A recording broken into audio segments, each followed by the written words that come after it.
Bonsoir et bienvenue dans l'épisode de Rise in Unity. Aujourd'hui, nous sommes le jour 18 et voici ce que j'ai écrit. Cette semaine a été chargée au niveau de la fatigue. Depuis mon écriture nocturne en début de semaine, j'ai perdu le rythme que j'avais. Bien que mon corps semble ultra fatigué, je suis plus susceptible et irritable et j'ai envie de dormir toute la journée. Mais bien évidemment, au moment de me coucher dans le lit, je tourne, me retourne et tourne dans toutes les positions pour trouver cette fameuse position qui me permettra d'appuyer sur le bouton off de mes pensées, de mon cerveau d'overthinker qui analyse tout et tout le temps. Sauf que bien entendu, cela ne marche pas. Et pour parapher les mots utilisés hier, en me comparant à mon autre, s'il a bien un truc qu'il possède et que je n'arrive pas à maîtriser, c'est le fameux bouton off du runner. D'extérieur, lorsque ce bouton s'active, on a l'impression que cette personne vit sa meilleure vie, qu'elle est heureuse et qu'elle avance. Selon flemmejumelle.imonsite.com, la personne qui utilise ce bouton off pense ainsi qu'en occultant la réalité, tout va bien dans le meilleur des mondes, puisqu'aucun problème n'est visible en surface. C'est un peu comme s'il mettait toute la poussière sous le tapis pour ne plus la voir, au lieu de passer l'aspirateur. Ou un peu comme quand on est enfant, quand on va ranger tous les jouets sous notre lit pour dire qu'on a rangé, comme si ça allait pas se voir. Alors bien évidemment, si je me reconnecte à mon cœur, que je suis des théories et que je me comporte en personne spirituelle bien élevée et ultra positive, eh bien, entre guillemets, j'accepte et mon cœur reste toujours ouvert. Pour la petite référence à cette série américaine diffusée sur le groupe M6 lors de mon enfance. Ma famille d'abord. Tiens, étonnant ce parallèle. Quoi qu'il en soit, je ne suis pas cette personne. J'ai compris et appris que je suis l'ensemble de toutes ces émotions qui me traversent, qui me composent et qui me permettent à mon tour de composer ma vie. Alors aujourd'hui, j'en ai marre. Aujourd'hui, j'ai envie d'abandonner. Aujourd'hui, je ne veux plus rester attaché à cette relation, à cette étiquette de flamme jumelle, à ce positionnement en chaser. Je me suis beaucoup trop fait souffrir dans ma vie, et dans ce lieu de changement et de création, dans ce lieu d'introspection constante, je prends conscience que l'énergie que j'accorde à Mister est encore bien trop importante. Beaucoup trop dirigée vers lui alors que nous ne nous parlons plus depuis bientôt 6 mois. Après que je lui ai annoncé que je partais vivre en Australie, du moins voyager là-bas. Car pour être totalement franc avec moi-même, je ne sais pas exactement où je veux vivre. Tellement d'endroits m'appellent. La Haute-Savoie, la Vendée, l'Italie, Bali et d'autres endroits encore. Parce que je ne les ai pas encore découverts, mais ils peuvent me correspondre. La Réunion aussi, cette belle île, ce symbole de tolérance et de savoir vivre ensemble, peu importe l'origine, la religion et l'ethnicité. Ce qui fut comique fut notre grande séparation, celle qui entamera le processus de changement, véritable. Il y a du coup 6 mois de cela, je venais de recevoir mon visa pour effectuer le Working Holiday Visa, en Australie. Autrement dit, un visa d'1 an qui t'autorise à venir sur le territoire, pouvoir bosser et, si tu veux continuer l'aventure, prolonger d'1 année, peut-être d'une 3e même, si tu échanges 3 mois de ta vie contre un travail qui comptabilise et qui est apprécié par le gouvernement, mais selon certaines conditions. Ces 3 mois sont souvent synonymes d'isolement et d'enchaînement d'heures avec des semaines inimaginables, des payes rocambolesques et très peu, voire aucune vie sociale. Bien évidemment, chaque histoire et parcours reste différent et je ne m'engagerai pas sur un discours sur ce qu'apportent ces 3 mois. Ce soir, je veux me faire passer en priorité, m'exprimer, extérioriser ces pensées qui me provoquent tant d'insomnie, renouveler mon modèle de pensée qui tourne quasiment en boucle cette semaine. Étonnamment, je me retrouve dans la même situation qu'à notre rencontre, à travailler sur mon ordinateur dans un endroit de restauration commune. Visiblement, j'aime bien les détails redondants. Et malgré des répliques de mes collègues qui utilisent le fait que le sèche-linge soit tombé en panne au mauvais moment, ce moment-là où je le nettoyais, pour dire que tout ce qui ne va pas et qui est cassé ici est ma faute, je décide de poursuivre en me repliant dans mon univers musical afin de poser des mots. Pour reprendre ce que je disais, il y a 6 mois de cela, lorsque j'ai eu mon visa, j'ai décidé de faire une lettre à chaque personne que j'ai connue avant ma nouvelle vie. Cette vie que j'idéalise souvent, ce futur que je projette sans forcément mettre les actions en conséquence. Dans la poursuite de cette idée, j'ai donc écrit une lettre à Mister. Après une prestation DJ, je m'arrêtai en bas de sa résidence et espéra que quelqu'un rentre au moment où j'arriverai pour pouvoir entrer également, déposer la lettre dans la boîte aux lettres, tout en cherchant à l'éviter au maximum. Ce que j'espérais se produisit, mais légèrement trop tôt. Je finissais de me garer quand quelqu'un entra, et le temps que cela se fasse, le portillon d'entrée s'était refermé, bloqué par ces 2 aimants qui le reliaient. Je chercha désespérément une solution, me pris une averse froide sur la tête, et décida d'aller me réchauffer. Lorsque l'averse s'arrêta, je ressortis de la voiture pour retenter d'entrer, mais en vain, et en suivit une 2e averse, encore plus glaciale. J'entrepris donc de rentrer dans ma voiture, et j'envoyai un message à Mister qui disait à peu près cela. Je sais que tu ne veux plus qu'on se voit, ni même que l'on se parle, mais je pars en Australie, je t'ai écrit une lettre, je voulais te la déposer dans la boîte aux lettres, mais visiblement c'est pas la bonne façon de faire, alors je te demande, est-ce que tu veux cette lettre ?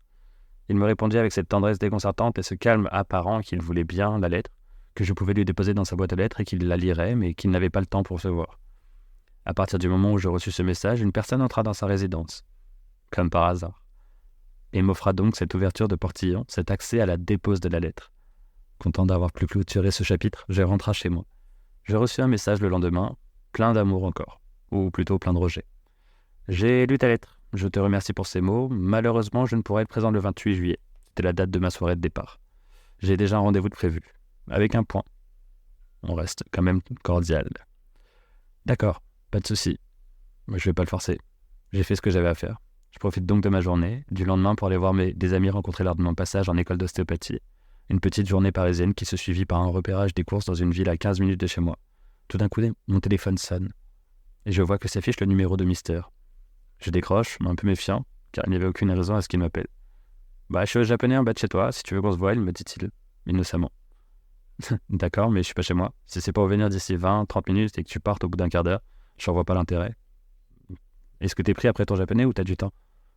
Il me dit « J'ai du temps, je vais me coucher qu'à 21h. » Le temps de regarder l'heure, cela nous laissait 3 heures. J'accepta. Je le revis, je le trouvais encore plus beau que dans mes souvenirs. J'appréciais le style qu'il commençait à adopter, comme si après ces 9 mois de séparation, de travail sur moi, rien n'avait changé. La discussion tourna très vite autour de lui, ses projets, ses actions, et je restais assis à écouter, fixant l'horizon, et souriant, car ce que j'entendais, les émotions qu'il dégageait, était une mélodie beaucoup plus variée et beaucoup plus vraie, selon moi, que la plupart de ses dires. D'ailleurs, il le dira lui-même en précisant 5 fois durant un court laps de temps, je vais pas te mentir. Sauf que selon moi, une personne qui se justifie autant essaie juste de se rassurer, car ce qu'elle fait peut être le total opposé de ce qu'elle dit. Vers la fin de la discussion, il me demanda où j'en suis, au niveau de mes amours. Ce que j'ai répondu avec assurance. « Mister, j'ai été clair avec toi. C'est toi que j'aime et c'est avec toi que je me vois dans l'avenir. » Il me répondit qu'il comprenait, mais que ce n'était pas possible, car il n'était pas gay et il s'était déjà posé la question une fois en boîte. En regardant un homme qu'il trouvait beau, puis une femme qu'il trouvait belle. Et puis 5 secondes plus tard, elle se ravisa en se disant qu'il n'était pas gay, mais bien hétéro, parce que c'était la femme qu'il trouvait plus belle. Encore une fois, cela va à l'encontre de ce que l'on a pu vivre, de tous ces moments intenses où il retirait ce bouton off, où il se connectait pleinement à lui-même. La soirée se termina, je lui renvoyai un message pour le remercier de ce temps passé et nos échanges en réel, sur Terre, et non par la télépathie comme on a pu l'expérimenter.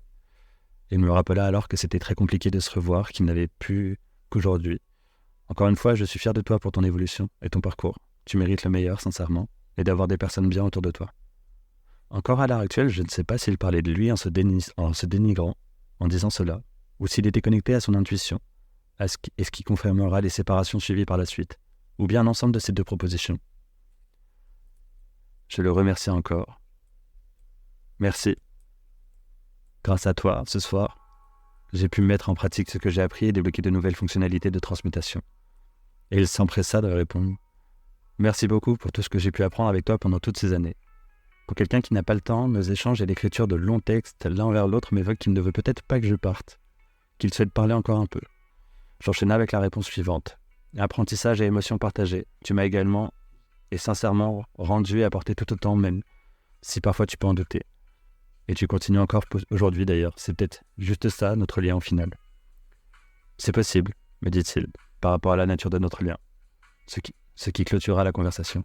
Je n'avais plus envie de m'accrocher à des échanges et des mots.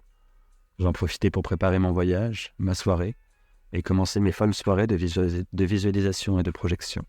Spoiler alerte, ce que j'ai pu ressentir, visualiser ou autre, ne s'est jamais passé comme prévu. Mais c'était parfois pas nécessaire, parfois plus intense, parfois surprenant, par rapport à tout ce que j'ai pu vivre.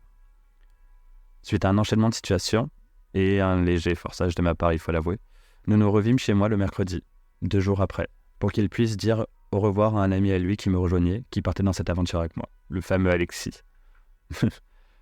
On pourrait penser, si l'on romantise et idéalise cette relation, que lors d'un aller aux toilettes, Mister aurait demandé à son ami de prendre soin de moi, mais tout cela n'est que fabulation et pour le moment, nous n'en savons rien.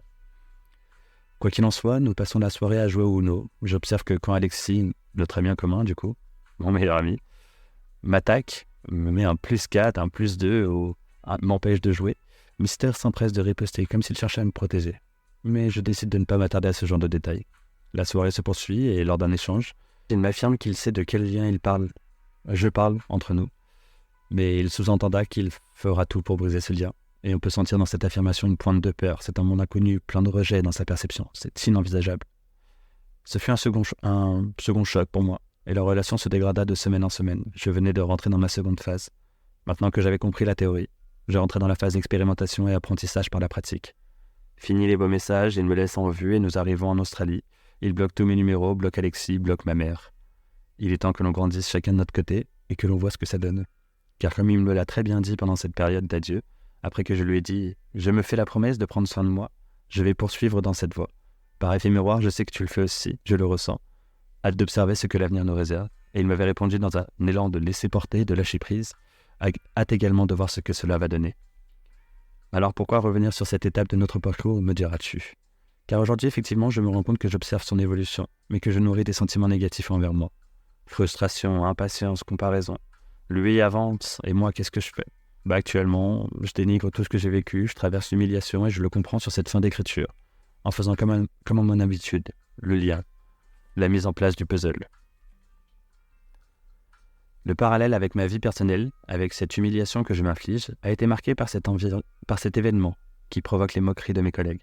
J'étais corvée de nettoyer la salle équipier, la salle de pause, afin que chaque équipier puisse le faire semaine après semaine et assurer la pérennité et l'entretien des locaux et des outils à disposition. Et dans cette salle, il y a un espace pour pouvoir laver son linge et le faire sécher. Dans la notice, il demande de nettoyer chaque partie et précise, pour le lave-linge, de lancer un cycle de nettoyage avec le vinaigre blanc. Pris d'une envie de bien faire, je décide également de mettre du vinaigre blanc dans le sèche-linge et de lancer un cycle. Mais je comprends que ce cycle ne se lance pas, malgré plusieurs tentatives. Les plus débrouillards d'entre vous auront compris l'erreur, qui vaut beaucoup d'argent. J'ai cassé le sèche-linge. Et je n'ai pu comprendre mon erreur qu'après qu'on me l'ait expliqué. Avant, j'ai choisi de me positionner en victime et d'être dans le déni. Pour moi, ce n'était pas possible que j'ai cassé le sèche-linge. Il a dû faire son temps et puis voilà. Moi, j'ai prévenu la maintenance, c'est tout ce que je pouvais faire. Et toute la journée, les collègues viennent me voir en disant que c'est moi qui ai cassé le sèche-linge, avec un rire derrière. 1 fois, 2 fois, 7 fois au total. Agacé de la situation, je décide de m'en aller à chaque fois. Je fuis au final, et je reproduis ce que je peux reprocher inconsciemment à mon autre. Puis, lors de l'écriture de ce texte, assis dans la salle équipier avec ma musique, on me resignala encore une fois que c'était ma faute, car j'avais mis du vinaigre blanc dans la machine. Un des managers qui passait par là me demanda pourquoi j'ai fait ça. Je répondis comme je pouvais, dans mon anglais approximatif, que pour moi c'était le même processus que la machine à laver, et qu'en plus avec la chaleur du sèche-linge, ça désinfectera le tambour. Il s'énerva et s'activa, afin de régler ce problème qu'il venait d'apprendre au plus vite.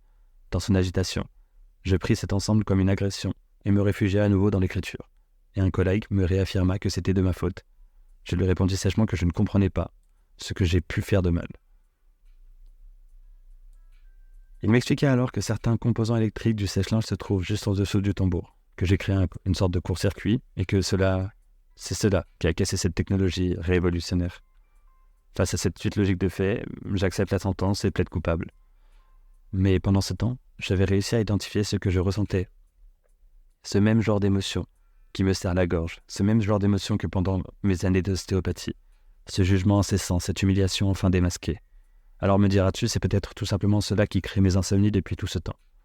J'ai senti que quelque chose n'allait pas, mon corps a essayé de me le dire, la mise en inconfort avec mes tongs qui me lâchent, ainsi que la blessure aux 2 pieds avec les nouvelles tongs fraîchement achetées, une petite fortune d'ailleurs, dans le magasin où je travaille. Mais je n'ai pas écouté, et alors survient un événement encore plus important pour me pousser à réfléchir et à comprendre. Alors ce soir, je prends la décision de repartir dans ce respect de moi, cette fameuse promesse que j'avais faite il y a 6 mois de cela, et qui revient de ce soir m'éclairer sur ma situation, m'offrir la possibilité de changer consciemment et de recréer le monde qui me correspond. Celui dans lequel je peux évoluer et me reconnecter un peu plus chaque jour, avec ses hauts et ses bas, dans cette décision de guérir que j'ai prise il y a 1 an de cela. De cette décision de créer ma liberté en écrivant et en guérissant à travers ce voyage, à l'intérieur de moi-même, isolé à 16 000 km de mes repères. Alors que la musique se termine dans mes oreilles, me vient alors quelques questions. Et si tout ce que ces introspections, tout ce que ce voyage m'apporte énormément au final et me rend addict? Moi qui ai toujours été très social, moi qui m'adaptais à tout le monde, je commence à apprécier d'être seul, à m'observer et interagir avec ce monde dont je fais partie. Ce monde qui au final n'est peut-être qu'une extension, qu'une projection de ce qui se passe en moi. Serais-je capable alors d'aimer cette nouvelle facette de moi, le mode ermite modèle, l'expérience en solitaire animée par ce seul désir d'évoluer, de voir ce que ça veut dire? Tout est possible. Cette envie qui m'anime est-elle assez forte pour terrasser la peur qui me fait trembler sur l'enchaînement des notes au piano, trembler de froid? Au final, jusqu'où je peux apprendre à m'aimer? Jusqu'où je peux créer cette liberté? Ce qui me fera toujours rire dans l'observation de ma réalité, et je vous explique cela très vite, c'est parce que dans ma réalité, il se passe des synchronicités qu'on ne pourrait imaginer. À la fin de l'écriture, cette musique résonne dans mes oreilles. Je termine donc sur les notes de Carnival of Animals, Aquarium, un des grands classiques de la musique française et de la musique classique en général, qui permet de nous emporter dans un univers vibrant de magie, comme dans l'étrange histoire de Benjamin Button, où nous pouvons l'entendre.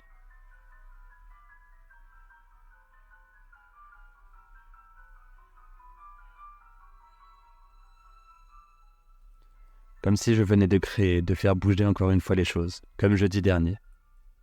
Encore une fois, hâte de voir ce que cela va donner. À la fin de cet écrit, je regarde la lune et je vois qu'elle est parfaitement découpée. On peut deviner sa face obscure et sa face lumineuse, coupées à parts égales, comme si la complétude venait encore une fois d'avancer un peu plus.